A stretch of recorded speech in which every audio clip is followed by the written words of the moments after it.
This hangout on air is live with Paul Romero and John J. Loyster of Swiss Gold Global Independent Business Owners. We are here with the network marketing training number 35 on September 22nd, Monday.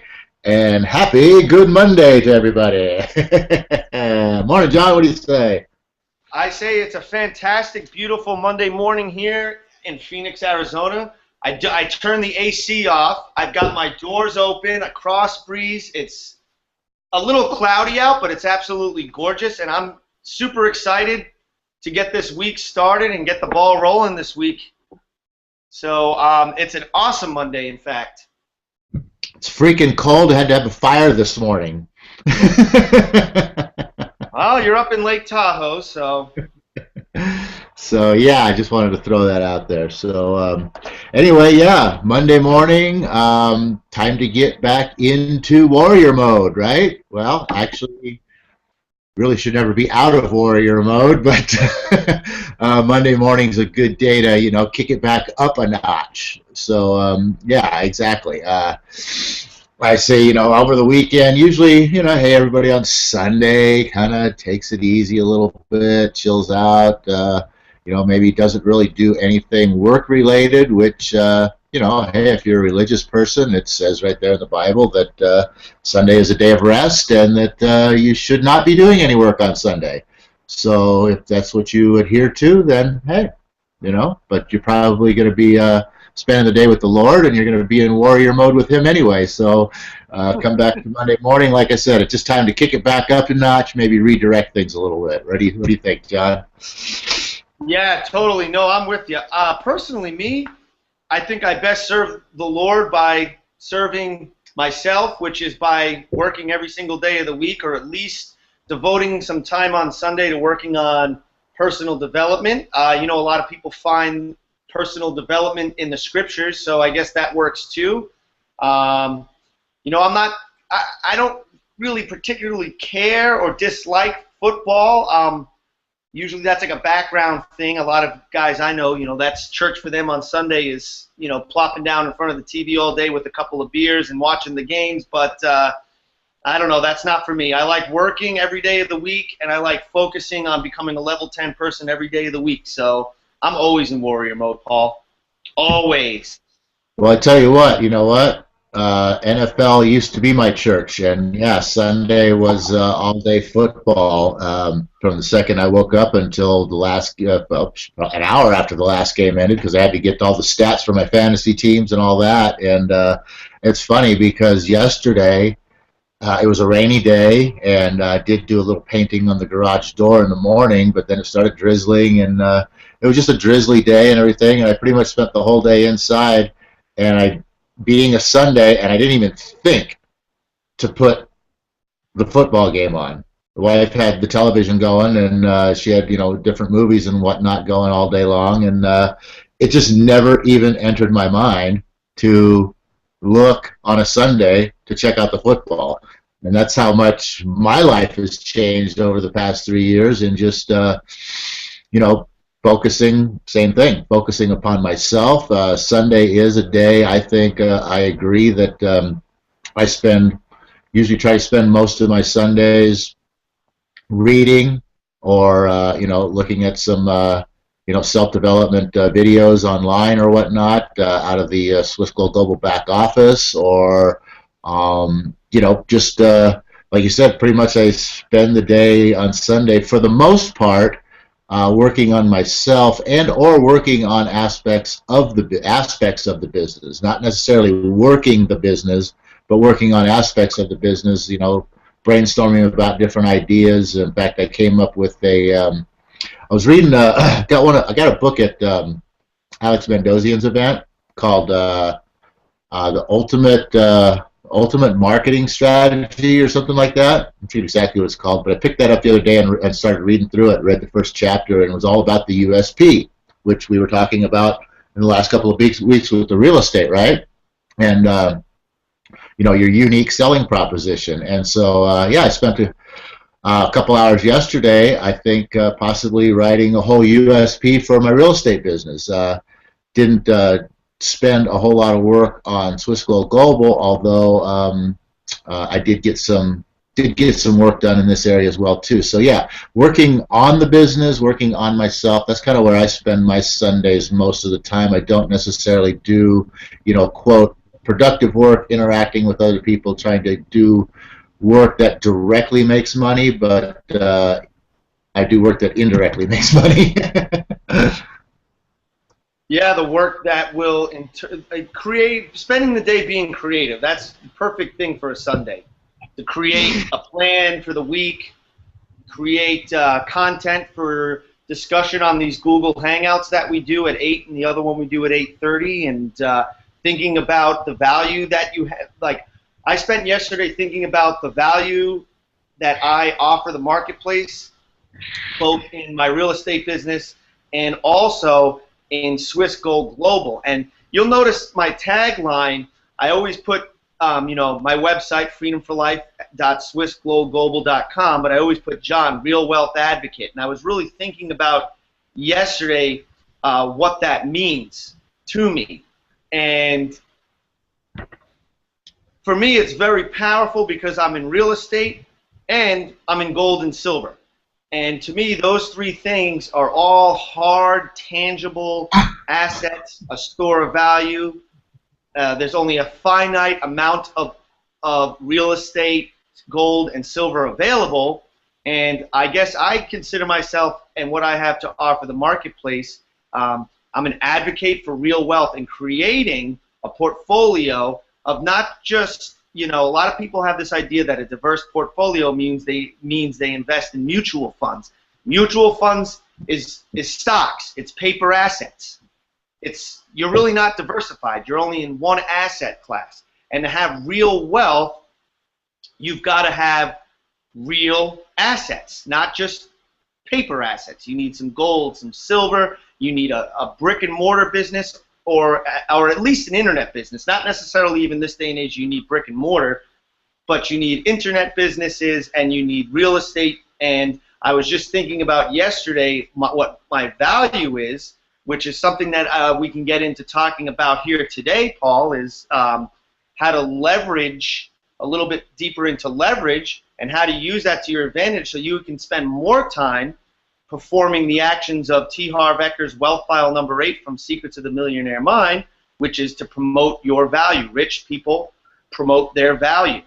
So that's what I spent the day yesterday thinking about, was what my value is and what I can leverage so that I have more time to promote myself and my value. And that's how I spent my Sunday. Which plays into the subject matter of Jeff's call this morning, where he was talking about initiative and leadership. And, initiative and leadership right there, spending Sunday working on your business, developing, concepts and ideas for your business, working on yourself, bettering yourself, that's taking initiative that most people don't take. To work on anything. They're too busy, caught up in the how of doing and making sure that all the little everything is always getting done. This has to get done and that has to get done, and they never have time or take the time. What, we all have the time, we just probably waste most of it that we shouldn't. But anyway, most people never take the time to work on themselves and their business and their portfolios and their investments and their life, their relationships, their everything. Most people don't take the time to work on those things, and that's what leaders do. Leaders take the initiative to work on those things while everybody else is running around busy work, getting everything done, and or whooping it up on the weekend, blowing all the money they made last week.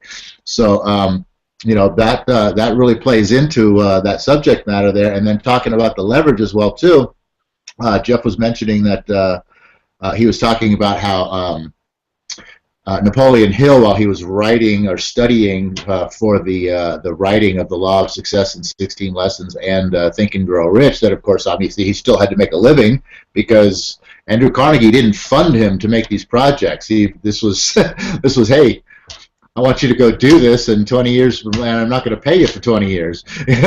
So he still had to make money, and what he talked about was, you know, obviously the four key factors of success to any business, which would be sales, marketing, advertising, and promotion. Because without those four things, you can have all the business you want. As they say, you can build the best mousetrap in the world, but nobody's going to come buy it if you don't tell them about it.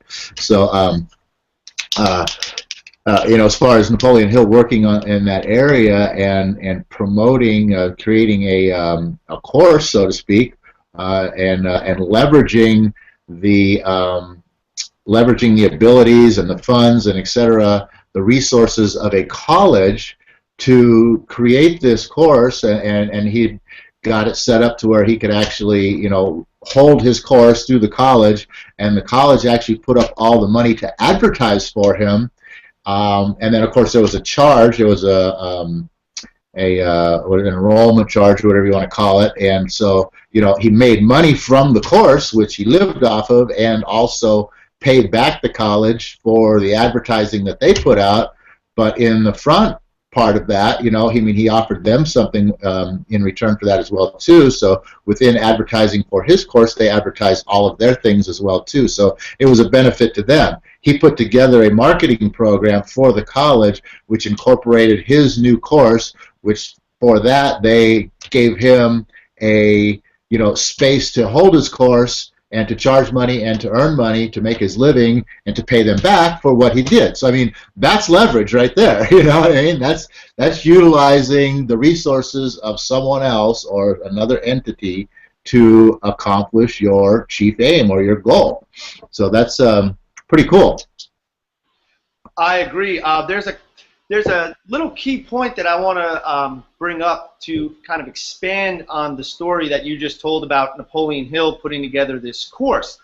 One of the things Jeff mentioned is that it was going to take him about $25,000 of which to do this, of which he didn't have any of that money. And that's where leverage came in, and utilizing the college and the enrollment fees and being able to pay them back, because he wanted to put this thing together but didn't have $25,000 to get started, so he used leverage.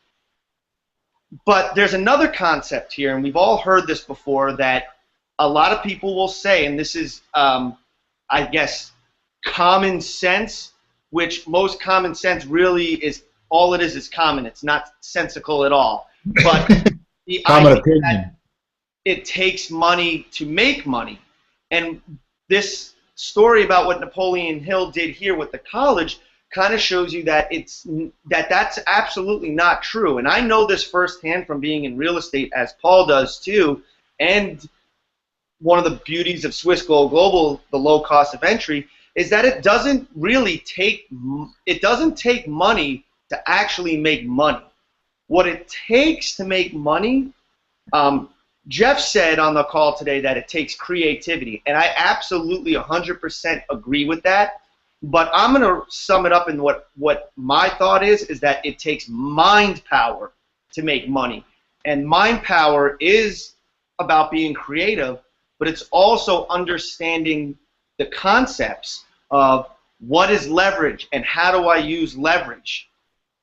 And leverage can be used in a multitude of ways, and a multitude of things can be used as leverage to build your business and help you to achieve things that you theoretically need money for, but how to achieve certain things without actually having that money in your physical possession. So it doesn't necessarily take money to make money, but it takes mind power, and that encompasses creativity, that encompasses your belief system, your faith that you can do it. That's an important key here. And understanding concepts such as systemization, duplication, leverage, like we talk about on these Hangouts and on our Swiss Global calls, is that you understand these concepts and the power of the mind. You can overcome the obstacle of not having the money you need right now to create your business. You use your mind, you'll come up with ways, such as Napoleon Hill did working with the college in Paul's example here that he just spoke of, to get his course made utilizing leverage as one of the concepts and his own mind power and creativity in getting that done. Yeah, let's. I mean, let's look at the like this. Let's look at the thought process and kind of the steps of that. I mean, first of all, obviously, he's got a problem, which is, I mean, and this is something that pretty much everybody can do here. Is you've got a problem, right? His problem happened to be, I've got a 20-year project to write this book and gather all this information, and I've got to earn a living at the same time. Okay, I need a solution to this problem. How can I earn some money, right? While I'm working and doing this book. So he comes up with the idea, well, okay, well, what can I do? What am I good at? What can I do, right? So he comes up with the idea that, hey, I'm really good at sales, marketing, advertising, and promotions. So if I can put together a little course to teach people how to better sell and market and advertise and promote their businesses, then I can charge people an admission for that, and I can make money and I can earn money doing that on the side. So how am I going to do this now? Well, I need a location to be able to do this, and obviously I have to get advertising out to let people know that I'm doing it. Otherwise, I'll have an empty classroom. So what's this going to cost me? And basically, well, I'm going to need about $25,000 to put this all together, which I don't have. I'm here trying to figure out my problem and solve my problem, which is I need money to live. So where am I going to get 25 grand, right? So what can I do? So he put his focus upon, so he first of all, he figured out exactly what his chief aim was, which was to, earn money to make a living while he can, to give him freedom, time freedom to write this, put this project together. And he came up with this solution, and then he focused his chief aim on find the money. Now, where am I going to find the money for $25,000 that I can put this together and I can survive? And so with his mind process, his putting out his thoughts, he started coming up with the ideas, thinking in reverse, sort of, okay, well, I don't have the money. I'm going to need to get the money somewhere else. So what can I give someone who has money? And so he started broadcasting the ideas, or thinking up the ideas of what he can offer someone else in exchange for them putting up this money. And so that was the the driving force that obviously put the connection together between, hey, a college with funding, has facilities, has programs. They're not very good at advertising, marketing, sales, and promotions, and I can help them put together a program there. I can offer them that in exchange for them putting up the money, which gets me in the door to have my class, to make money, to pay them back to live.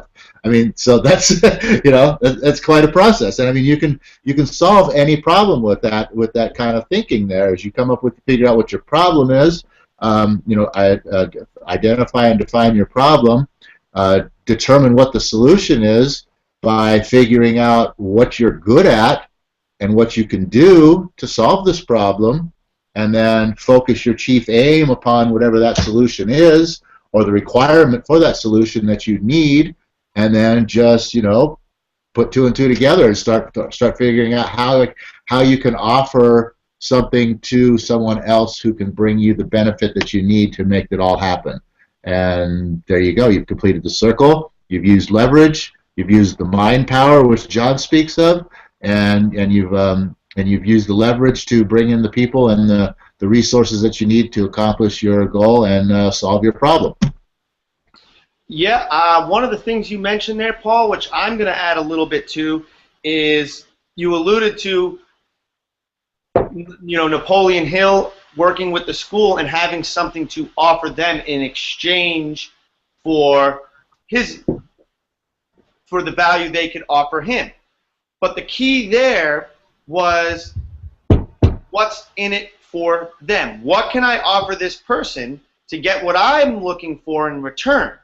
And that's an important thing to consider, especially most of us here with Swiss Gold Global. We're in a business of sales and marketing. We're looking for prospects to sponsor into our organizations, and then in turn train those prospects to grow and build their organizations so that we benefit as well as them. But when you're in sales and marketing, and to be really effective in it, and to have any real amount of success, you have to be the right person at the right time, but also tuned into the right frequency. And one of the things I love that Jeff Fagan always talks about is imagine everybody has little antennas coming out of their head. And those antennas are tuned to a radio station, and the radio station is called WIIFM, which means what's in it for me. Because quite honestly, one of the things I realized over the last couple of years doing sales and marketing and negotiation with real estate is that people really don't care what benefit it has to me. When I'm offering my product or service, the people I'm offering the product or service really don't care what the benefit is to me, the person offering it to them. So in order to get them to want to do business with me, I have to think about how to initiate that conversation and present the information and present my product, service, or my opportunity, my network marketing opportunity in such a way that it demonstrates to them the benefit to them. It's very important that you realize that to be successful in sales and marketing, that you have to offer people your product and service in a manner that demonstrates to them that what is in it for them. Because at the end of the day, most people, whether they realize it consciously or on a subconscious level, really are mainly, chiefly focused on the benefits to them for anything. People are selfish creatures, and we have to understand that and kind of have an idea of what human nature really is all about if we're going to have success in sales, marketing, promotion, and advertising. And I see we're almost wrapped up out of time, so that's my final thought. So I'm going to toss it back to Paul to go ahead and wrap us up.